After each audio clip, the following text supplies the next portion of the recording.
السلام علیکم دوستو، آج میں آپ کو بتاؤں گا 5 ایسے جانور جن کی دعا فوراً قبول ہوتی ہے۔ وہ 5 جانور کون سے ہیں جن کی دعا اللہ تعالیٰ فوراً قبول کرتا ہے؟ چلیے جانتے ہیں دوستو۔ اللہ تعالیٰ 5 جانور کی دعا فوراً قبول کرتے ہیں، اور اگر کوئی آدمی ان پر ظلم کرتا ہے تو اللہ تعالیٰ ان کی بد دعا بھی فوراً قبول کرتا ہے۔ حضرت سلیمان علیہ السلام اللہ تعالیٰ کے پیغمبر ہیں، جو کہ حضرت داؤد علیہ السلام کے فرزند ہیں۔ اللہ تعالیٰ نے حضرت سلیمان علیہ السلام کو بہت سے معجزے عطا فرمائے تھے، جن میں سے چند معجزے ہم آپ کو بتائیں گے۔ نمبر 1، اللہ پاک نے حضرت سلیمان علیہ السلام کو ایسی عظیم بادشاہت عطا فرمایا تھا جو ان سے پہلے کبھی کسی کو نہ ملی اور نہ ہی ان کے بعد کسی کو میسر آئی۔ نمبر 2، اللہ پاک نے حضرت سلیمان علیہ السلام کو انسانوں کے علاوہ جنات اور شیاطین کو بھی آپ علیہ السلام کے تابع کر دیا تھا۔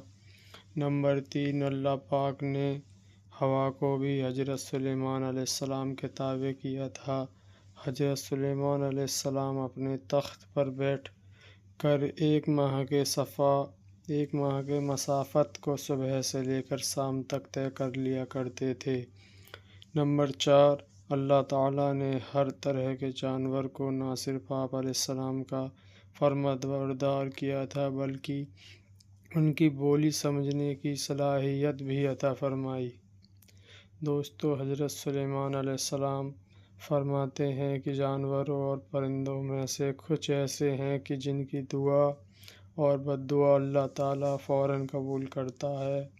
اگر تمہاری کوئی دعا قبول نہیں ہوتی تو تمہیں چاہیے کہ ان 5 جانوروں میں سے کسی ایک جانور کے دانہ پانی کا انتظام کر دے، تو اس کام کی برکت سے اللہ تعالیٰ تمہاری دعا کو ضرور قبول کر لے گا۔ دوستو، 5 جانور کون سے ہیں جن کے بارے میں حضرت سلیمان علیہ السلام کا یہ فرمان ہے؟ حضرت سلیمان علیہ السلام نے فرمایا کہ 5 ایسے جانور اور پرندے ہیں جن کی دعا اور بد دعا اللہ تعالیٰ خود سنتا ہے، فوراً قبول کر لیتا ہے۔ وہ 5 جانور یہ ہیں۔ نمبر 1، حضرت سلیمان علیہ السلام نے بلی کے متعلق فرمایا کہ جانوروں میں سب سے پہلے بلی ہے، جس کی دعا اور بد دعا بہت جلدی قبول ہوتی ہے۔ بلی جس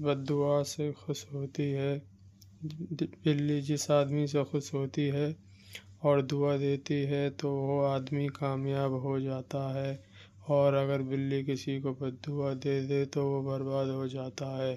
حدیث مبارکہ میں ہے کہ نبی پاک صلی اللہ علیہ وسلم نے ایک عورت کو جہنم میں دردناک عذاب میں دیکھا کہ جس نے بلی کو ایسی حالت میں گھر میں باندھ کر رکھا تھا کہ وہ بھوکی پیاسی رہی، اور اس وجہ سے وہ تڑپ تڑپ کر مر گئی۔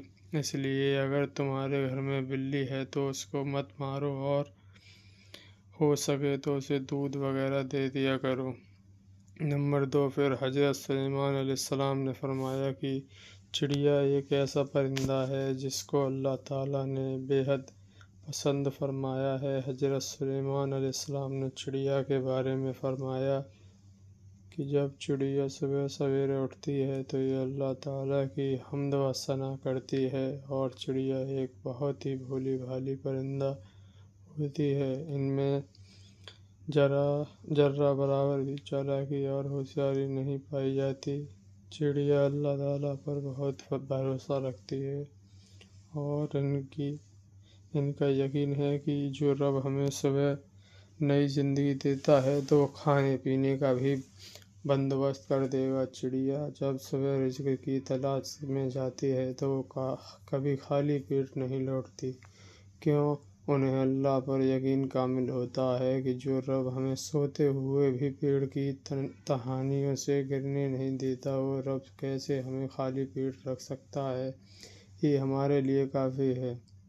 نمبر 3، حضرت سلیمان علیہ السلام نے فرمایا کہ کبوتر ایک ایسا پرندہ ہے جو اللہ تبارک تعالیٰ کی حمد و ثنا اور نبیوں سے محبت کرنے والا پرندہ ہے۔ کبوتر کا یہ عمل دنیا کے تمام پرندوں سے بڑھ کر ہے اور کافی پرندوں کی نسبت کبوتر سے بڑھ کر عبادت گزار پرندہ ہے۔ کہا جاتا ہے کہ کبوتر جب بھی نیند سے بیدار ہوتا ہے تو اللہ اللہ کا ورد کرتا ہے اور دن رات اللہ تعالیٰ کی عبادت میں گزارتا ہے۔ کبوتر تمام پرندوں کی نسبت زیادہ بلندیوں پر جا سکتا ہے، یہ بہت اونچا اڑتا ہے۔ کبوتر بہت ہی خوبصورت پرندہ ہوتا ہے جسے دیکھ کر دل خوش ہو جاتا ہے۔ نمبر 4، حضرت سلیمان علیہ السلام نے فرمایا کہ لوگوں کا کہنا ہے کہ کتا ایک ناپاک جانور ہے، اس وجہ سے لوگ کتے کو مارتے ہیں۔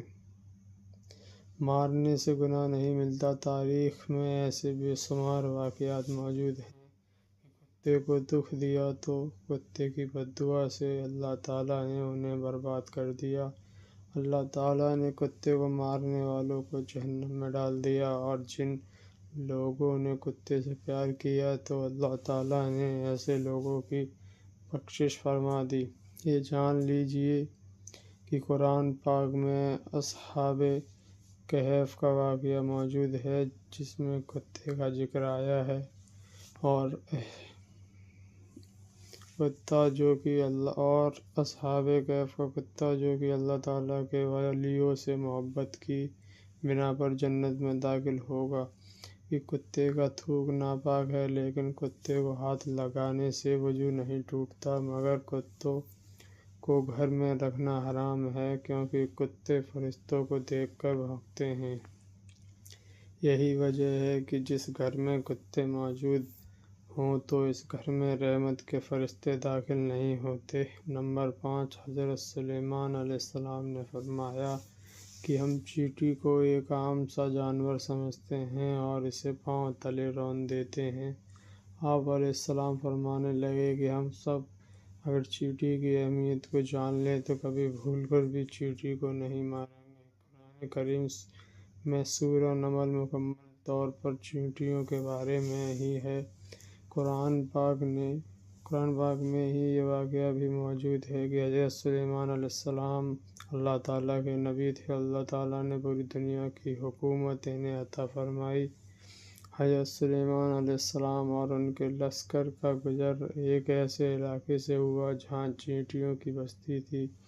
ایک چیونٹی حضرت سلیمان علیہ السلام کے لشکر کو پاس آتے ہوئے دیکھتی ہے تو دوسری چیونٹیوں کو بلند آواز میں پکارتی ہے اور کہتی ہے کہ حضرت سلیمان علیہ السلام کا لشکر آ رہا ہے، تم سب اپنے بلوں میں چلی جاؤ، کہیں ایسا نہ ہو کہ تم سب حضرت سلیمان علیہ السلام کے لشکر کے پیر کے نیچے آ کر کچلی جاؤ۔ چیونٹی کی اس بات کو دور سے ہی سن کر حضرت سلیمان علیہ السلام مسکرا دیتے ہیں۔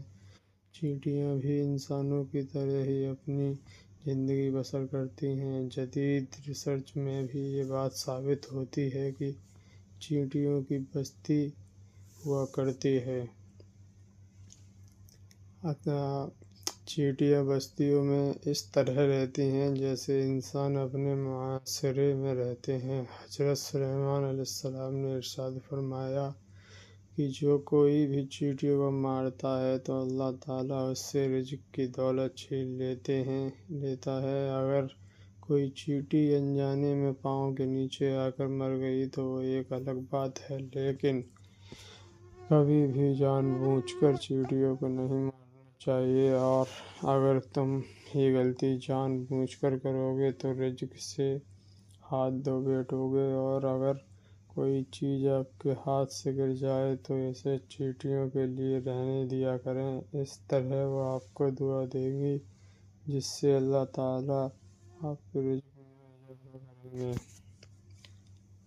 تو دوستو، یہ 5 جانور اور پرندے ہیں جن کو نہیں مارنا چاہیے اور نہ ہی ان کی بد دعا لینی چاہیے، کیوں ان کی دعا اور بد دعا فوراً قبول ہوتی ہے۔